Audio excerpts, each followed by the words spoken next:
പ്ലെയിനിൻ്റെ ഫാനിന് back ഉണ്ട്, പിന്നെ പ്ലെയിനിൻ്റെ ജനൽ അല്ല പോയിട്ട് മനസ്സിലാം ഇവിടെ ഇട്ടാക്കുന്നു. ഇവിടെ നമുക്ക് ഇത് പാട്ട് കാണും.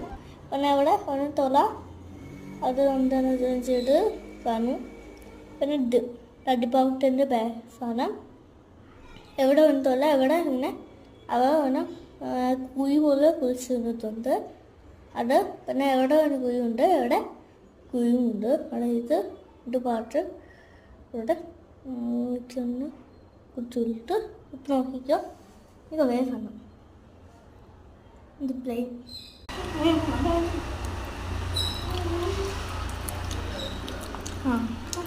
ഇതും കാണിക്കും.